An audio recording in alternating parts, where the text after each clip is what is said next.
Hi students, இன்னைக்கு நம்ம பார்க்க போற topic centripetal acceleration. So centripetal acceleration என்னன்னா here we are considering the uniform circular motion.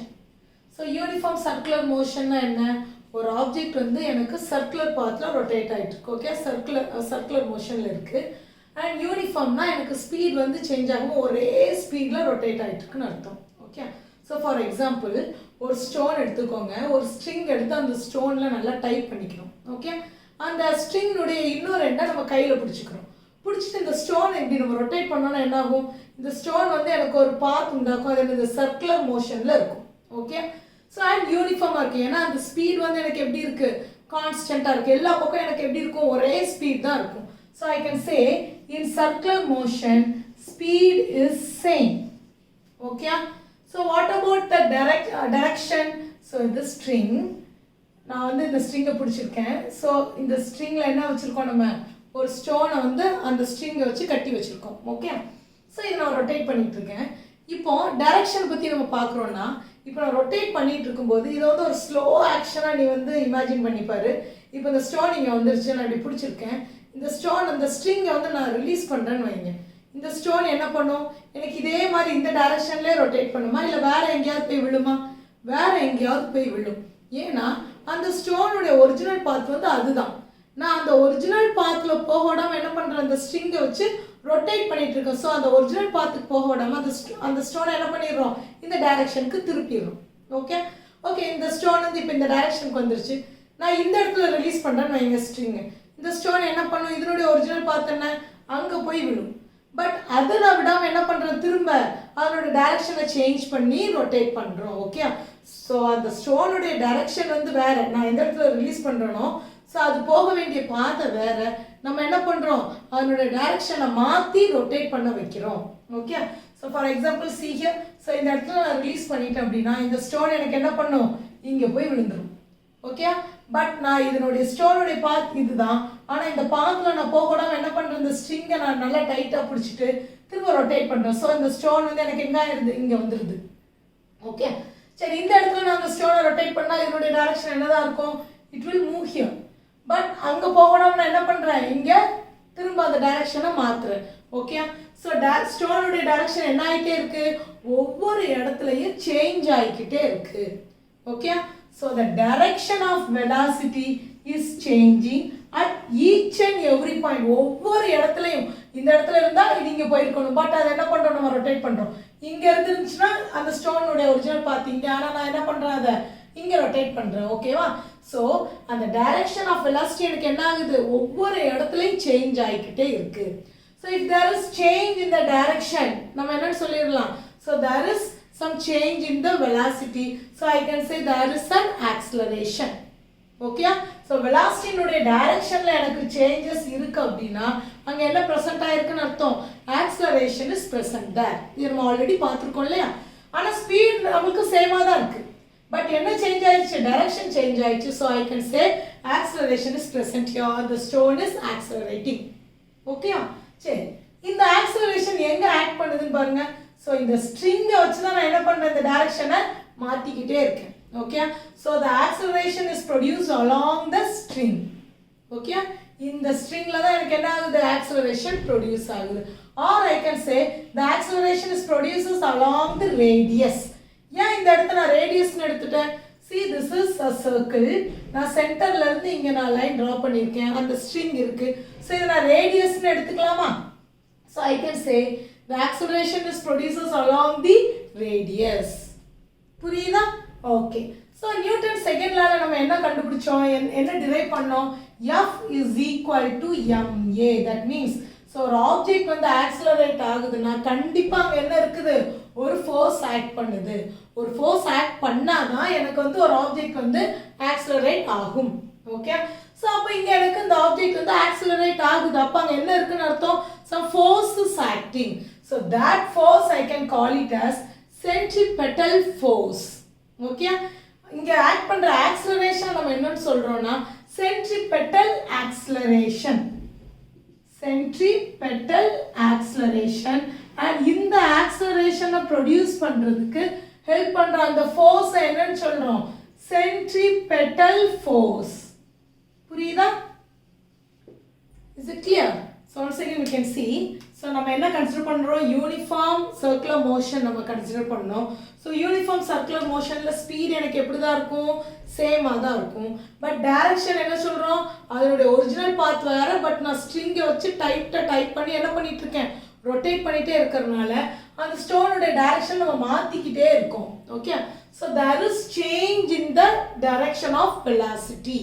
So வெலாசிட்டியினுடைய டைரக்ஷனில் சேஞ்ச் இருந்துச்சுன்னா அங்கே என்ன ப்ரெசென்ட் ஆயிருக்குன்னு அர்த்தம், ஆக்ஸலரேஷன் ப்ரெசென்ட் ஆயிருக்குன்னு அர்த்தம். ஓகே, ஸோ ஒரு ஆப்ஜெக்ட், ஸோ அந்த ஆக்ஸலரேஷன் எங்கே ஆக்ட் பண்ணுதுன்னு பார்க்குறோம். So it is along the radius. Okay, so அந்த ரேடியஸ்லேருந்து எனக்கு அந்த ஸ்ட்ரிங்கை தான் நான் என்ன எடுத்துக்கிட்டேன், ரேடியஸ்ன்னு எடுத்துக்கிட்டோம். Okay, so the acceleration is produces along the radius. So அந்த ஆக்ஸலரேஷனை நம்ம என்னன்னு சொல்கிறோம் அப்படின்னா சென்ட்ரிபெட்டல் ஆக்ஸலரேஷன்.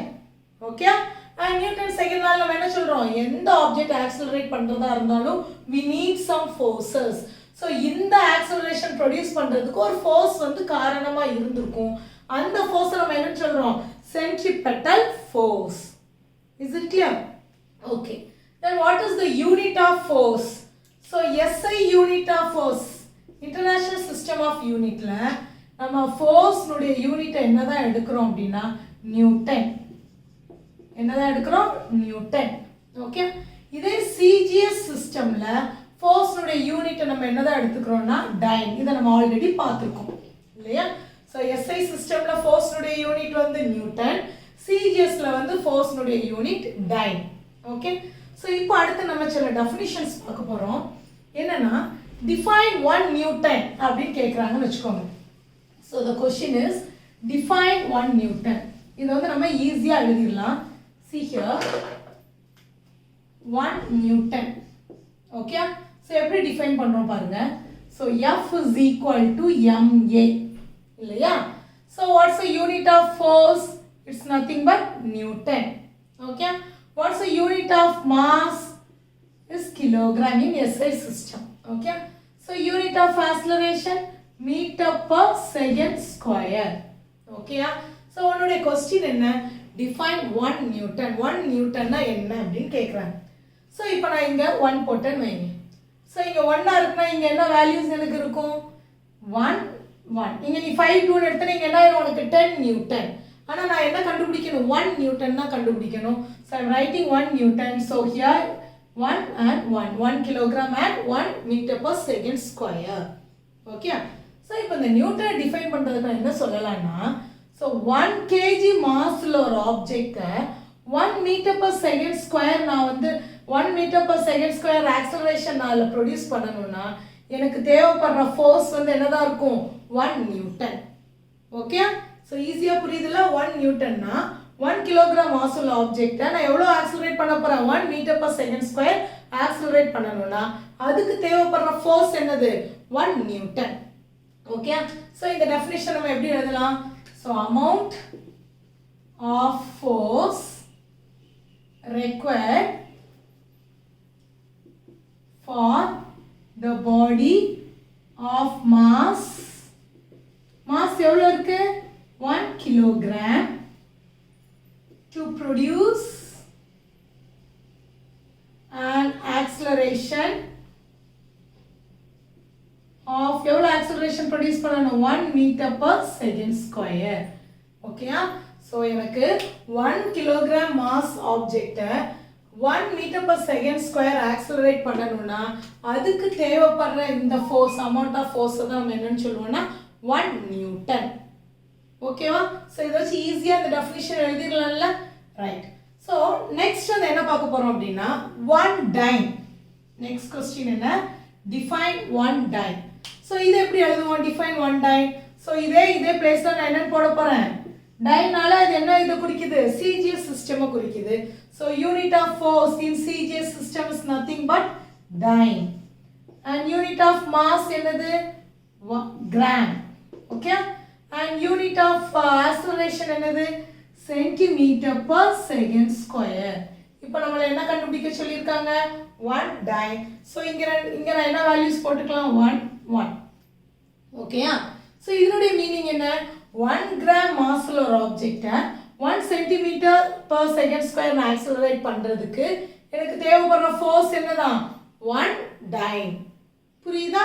ஸோ அதை நான் இங்கே எழுதிடலாமா? இதே ஸ்டேட்மெண்ட் தான். எதை மட்டும் மாற்ற போகிறேன்?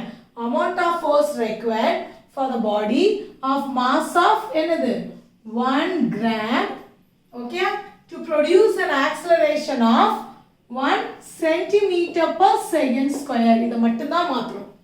ஸோ நீ ஒரு இதை படிச்சுட்டேன்னா நீ ஈஸியாக எழுதிடலாம். ஓகேயா?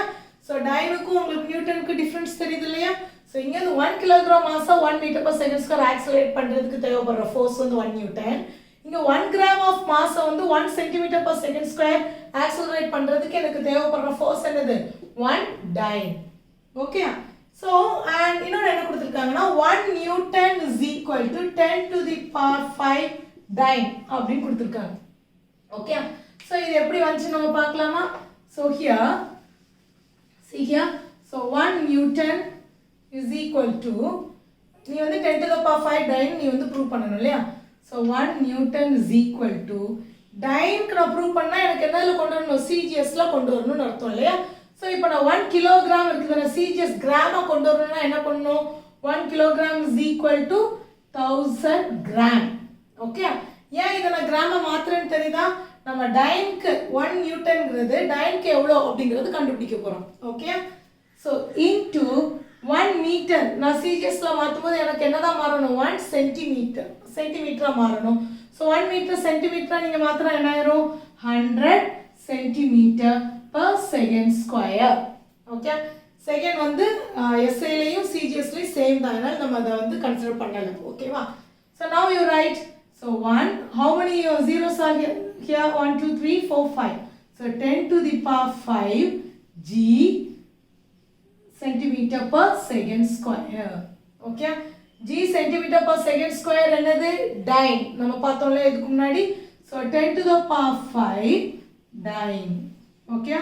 So 1 Newton is equal to 10 to the power 5 time. Okay? And next one question they'll ask unit force. So next one is define unit force. So unit force is nothing but you can write the same answer as 1 Newton. ஏன்னா unit force na என்ன அர்த்தம்? It's nothing but Newton. Okay? So அப்போ 1 Newtonக்கு நீ என்ன derive பண்ணியோ அதே வந்து நீ அதுக்கு ஆன்சரா எழுதிக்கலாம். Okay? And next one they have asked gravitational unit of force. So a new thing.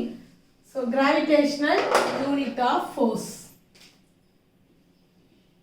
Gravitational unit of force. So 1 Newton பார்த்துட்டோம், 1 டைன் பார்த்துட்டோம், and unit force நான் என்னன்னு சொல்லிட்டேன். Now gravitational unit of force. So gravitational unit of force நான் என்ன எழுத போறோம்னு பாருங்க. So F is equal to ma. So 1 Newtonக்கு நீ என்ன எழுதுன? force இருக்கிற இடத்துல 1 Newton unit போட்டாச்சு. ஆனா இது gravitational unit of force. So எனக்கு இங்க gravitational unit of force. Okay? So that is equal to, இங்க mass நான் என்ன எடுத்துக்கிறேன்? 1 kilogram. So mass நுடைய unit kg. So அது 1 நான் எடுத்துக்கிறேன். இங்க இதனுடைய யூனிட் என்ன? Metre per second square. நம்ம 1 நியூட்டன் இருந்தனால இதையும் 1 எடுத்துட்டோம், இதையும் 1 எடுத்துட்டோம். ஓகேவா? பட் இங்க என்ன கொடுத்துட்டாங்க? கிராவிடேஷனல் யூனிட் ஆஃப் ஃபோர்ஸ்னு கொடுத்துட்டாங்க. ஓகே? ஸோ அப்போ இங்க நான் என்ன வேல்யூ எழுதுறேன்னா 9.8 அப்படின்னு எழுதுறேன். Okay? 9.8 metre per second square. So ஏன் மிஸ் வந்து இந்த இடத்துல இந்த வேல்யூ போட்டிருக்கேன் அப்படின்னா, உனக்கு இங்கே என்ன கொடுத்துருக்காங்க? கிராவிடேஷனல் யூனிட் ஆஃப் ஃபோர்ஸ் அப்படின்னா, இப்போ ஒரு ஆப்ஜெக்ட் வந்து நீ த்ரோ பண்ணுற, ஸோ அதோட சர்டன் ஹைட் போயிட்டு என்ன பண்ணுது? உனக்கு கண்டிப்பாக கீழே வந்து ஃபால் ஆகுது. ஸோ ஏன் கீழே வந்து உனக்கு ஃபால் ஆகுது? ஸோ எர்த் வந்து is giving some force, is giving some pull to attract this object down. Okay? So இந்த ஆப்ஜெக்ட் கீழே, இப்போ நான் இந்த மார்க்கரை போட்டால் கூட கீழே விழுறது காரணம் என்ன? So some gravitational force is acting. Okay? So இந்த ஃபோர்ஸ் தான் என்ன பண்ணுது? இந்த மார்க்கரை கீழே இழுக்குது. ஓகே? ஸோ ஒரு ஃபோர்ஸ் ஆக்ட் பண்ணுதுன்னா கண்டிப்பாக அந்த பாடியில் என்ன நடக்கணும்? ஆக்சலரேஷன் இருக்குமா? ஸோ ஒரு ஆக்சலரேஷன் வந்து ப்ரொடியூஸ் பண்ணணும்னா எனக்கு என்ன தேவை? ஃபோர்ஸ் தேவை. அப்போ இங்கே ஒரு ஃபோர்ஸ் ப்ரொடியூஸ் ஆகுதுன்னா கண்டிப்பாக அந்த பாடியில் என்ன இருக்கும்? ஒரு ஆக்சலரேஷன் ப்ரொடியூஸ் ஆகிருக்கும். ஓகே? ஸோ இந்த ஆக்சலரேஷன் எனக்கு வந்து சென்ட்ரிபெட்டல் ஆக்சலரேஷனில் இந்த சென்ட்ரிபெட்டல் ஆக்சலரேஷனை ப்ரொடியூஸ் பண்ண ஃபோர்ஸை வந்து நான் சென்ட்ரிபெட்டல் ஃபோர்ஸ்ன்னு சொன்னோம் இல்லையா? ஸோ இங்கே எனக்கு வந்து இந்த கிராவிடேஷனல் ஃபோர்ஸ் வந்து ஒரு ஆக்சலரேஷனை ப்ரொடியூஸ் பண்ணுது. ஸோ இந்த ஆக்சலரேஷன் நான் என்னன்னு சொல்கிறேன்? ஆக்சலரேஷன் டியூ டு கிராவிட்டின்னு சொல்கிறேன். புரியுதா உங்களுக்கு? ஸோ இந்த கிராவிடேஷனல் ஃபோர்ஸ்னால தான் எனக்கு என்ன ஆகுது, இந்த இடத்துல ஒரு ஆக்சிலரேஷன் நடக்குது. So I am calling this as acceleration due to gravity. So அந்த வர்ற ஃபோர்ஸை நான் என்னன்னு சொல்கிறேன்னா கிராவிடேஷனல் ஃபோர்ஸ் அப்படின்னு சொல்கிறோம். ஆனால் இங்கே நம்ம என்ன சொல்லுவோம், சென்ட்ரிபெட்டல் ஆக்சிலரேஷன், சென்ட்ரிபெட்டல் ஃபோர்ஸ்ன்னு சொல்லணும். ஓகே, ரெண்டுக்கும் வித்தியாசம் இருக்குது. ஓகேவா? ஸோ எந்த ஆப்ஜெக்டாக இருந்தாலும் it will experience the acceleration of 9.8 metre per second square. Okay, so இங்கே கிராவிடேஷனல் யூனிட் ஆஃப் ஃபோர்ஸ்னு கொடுத்துட்டனால நான் இங்கே ஒன்றுன்னு என்னால் எடுக்க முடியாது. ஏன்னா ஆக்சிலரேஷன் டியூ டு கிராவிட்டி என்ன வேல்யூ அது, 9.8 தான். ஓகே, ஸோ நம்ம என்ன எடுத்துக்கிட்டோம், 9.8 மீட்டர் பர் செகண்ட் ஸ்கொயர்னு எடுத்துக்கிட்டோம். புரியுதா? ஸோ இப்போ இதுக்கு டெஃபினிஷன் என்ன எழுதுவேன், so amount of force required for the body of mass 1 kilogram to produce an acceleration of 9.8 meter per second square, which is nothing but acceleration due to gravity. So இந்த acceleration produce பண்ணுச்சுனா அது என்ன force இருக்கும், gravitational force இருக்கும், gravitational unit of force. புரியுதா? Okay, so இதோட unit என்ன அப்படின்னு பார்த்தீங்கன்னா 1 kilogram force. Okay, so 1 kilogram force வந்து in SI system and CGSல என்ன சொல்றாங்கன்னா 1 gram force. Okay, so 1 kilogram force in SI system and in CGS system 1 gram force. சரி, இதை நம்ம வந்து இப்போ டிரைவ் பண்ணலாமா பாருங்க. So here F is equal to MA. So F நுடைய யூனிட் என்னதான் எழுதியிருக்கோம், 1 kilogram force. Okay, so M உடைய யூனிட் நம்ம என்னதான் எழுதுவோம், is nothing but kilogram. Okay, so எவ்வளோ கிலோகிராம் நம்ம எடுத்திருக்கோம், 1, and this one is unit is meter per second square and value என்ன நம்ம எடுத்துருக்கோம், 1 எடுத்துருக்கோமா 9.8 எடுத்துருக்கோமா 9.8. okay, so that is equal to 9.8 kilometer. இதெல்லாம் நான் அப்படியே போடுறேன், metre sorry kilogram meter per second square. ஓகேயா? So kilogram metre per second ஸ்கொயர்னா என்னது, 1 நியூட்டன். நம்ம இதுக்கு முன்னாடி இங்கே டிரைவ் பண்ணியிருந்தோம் இல்லையா, F is equal to MA 1 newton. இது வந்து 1 kgன்னு எடுத்திருந்தோம், இது 1 மீட்டர் per second ஸ்கொயர் எடுத்திருந்தோம். So kilogram metre per second ஸ்கொயர்ங்கிறது என்னது, newton. So instead of this I can write 9.8 newton. Okay, so 1 kilogram force is nothing but that is equal to 9.8 newton. Okay, so next one is 1 gram force. இது எப்படி எழுதுவோம் நம்ம, so 1 gram forceனா so ஃபோர்ஸோட unit என்ன எழுதிட்டோம், 1 gram force. So mass நம்ம என்ன எழுதுறோம், 1 gram into இதை நம்ம என்ன எழுதுவோம், centimetre per second square. And இங்கே நான் என்ன பண்ணணும், 9.8. பட் ஆக்சிலரேஷன் டியூ டு கிராவிட்டினுடைய வேல்யூ என்னன்னா 9.8 மீட்டர் per second ஸ்கொயர், மீட்டரில் இருக்கு. ஓகே, அதை நம்ம சேஞ்ச் பண்ண முடியாது, 9.8 மீட்டர் per second ஸ்கொயர். ஆனால் எனக்கு இங்கே என்ன கேட்டிருக்காங்க, சென்டிமீட்டர். ஸோ இதை நான் இங்கே என்ன கன்வெர்ட் பண்ணணும், மீட்டரை சென்டிமீட்டராக மாற்றணும். So I can right 980 centimetre. Okay, so here 980 and இதை என்ன அப்படியே போட்டுடலாம், gram centimetre per second square and 980. இது என்னதான் எடுத்துக்கலாம், நம்ம டைன்னு எடுத்துக்கலாமா? ஸோ இதே நம்ம டைனுக்கு என்ன போட்டோம், 1 time is equal to 1 gram 1 centimetre per second ஸ்கொயர்னு எழுதணும் இல்லையா? So gram centimetre per second square என்னன்னு எடுத்துக்கலாம், டைன்னு எடுத்துக்கலாம். So it's time. So 1 gram force is nothing but 980 time. Okay, புரியுதா உங்களுக்கு? ஸோ 1 நியூட்டன்னா என்ன, 1 டைன்னா என்ன, யூனிட் ஃபோர்ஸ்னா என்ன, கிராவிடேஷனல் யூனிட் ஃபோர்ஸ்னா என்ன, அண்ட் அதனுடைய யூனிட்ஸை எப்படி நம்ம டிரைவ் பண்ணுறது. ஓகே, ஸோ இதை நீங்கள் ஈஸியாக அண்டர்ஸ்டாண்ட் பண்ணிக்கலாம். ஒரு இது தெரிஞ்சால் போதும், மற்ற எல்லாத்தையும் நீங்கள் ஈஸியாக எழுதிடலாம். Okay, thank you students. உங்களுக்கு இந்த வீடியோ பிடிச்சிருந்துச்சுன்னா கண்டிப்பாக சப்ஸ்கிரைப் பண்ணுங்கள் அண்ட் உங்கள் ஃப்ரெண்ட்ஸ்க்கு ஷேர் பண்ணுங்கள். தேங்க்யூ.